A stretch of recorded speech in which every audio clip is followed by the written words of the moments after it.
పెద్దలు, రైతు సోదర సోదరీమణులు, యువత అందరికి కూడా నమస్కారాలు తెలియజేస్తూ 4 రోజుల క్రితం వికారాబాద్ జిల్లా పరిగి నుంచి మొదలైన ఈ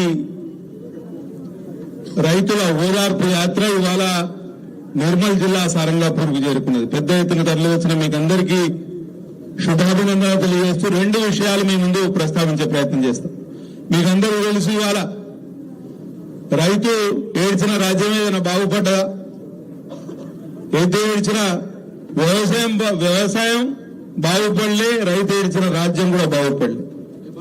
కాబట్టి ఇవాళ కనీసం కేంద్ర ప్రభుత్వం ఇచ్చే మద్దతు ధరను అమలు చేయలేని అసమర్థ కాంగ్రెస్ ప్రభుత్వానికి 2.5 సంవత్సరాల్లోనే వాళ్ళ ముసుగు తొలగిపోయిందా లేదా?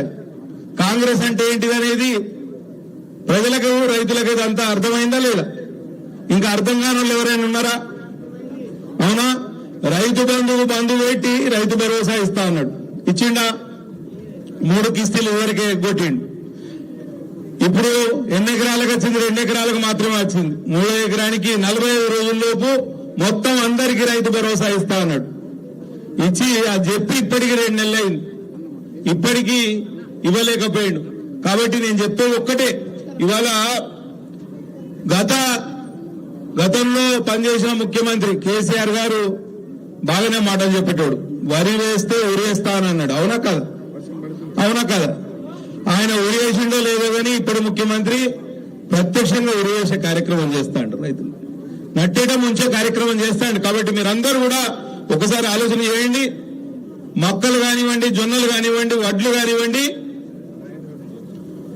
కొనేలేని ఈ అసమర్థ ప్రభుత్వానికి మనం అందరం చెంపపెట్టి సమాధానం చెప్పి తీరాలి. 4 రోజుల్లో ఉమ్మడి ఆదిలాబాద్ జిల్లాకు ముఖ్యమంత్రి గారు వస్తారు. ఆయన వచ్చేలోపు పూర్తిగా ఈ వడ్లు కానివ్వండి, జొన్నలు కానివ్వండి, మొక్కలు కానివ్వండి కొనుగోలు చేయలేని పక్షంలో మేము రోడ్ల మీద దిగి ఎక్కడికక్కడ రహదారుల దిగ్బంధనం చేస్తే గానీ ప్రభుత్వం దిగిరాదు. ఆ రోజు కూడా త్వరలోనే వస్తుంది. తప్పకుండా మీకు అన్ని విధాలుగా అండదండలుగా ఉంటాం. మీకు ఇవాళ రైతు కోస భారతీయ జనతా పార్టీ తరఫున భరోసా ఇచ్చే కార్యక్రమం ఇవాళ దిగ్విజయంగా ఇవాళ నిర్మల్ జిల్లా సారంగాపూర్ లో పూర్తి చేసుకున్నందుకు మీకు అందరికీ శుభాభినందనలు తెలియజేస్తూ సెలవు తీసుకుంటున్నా. బోలో భారత్ మాతా కీ.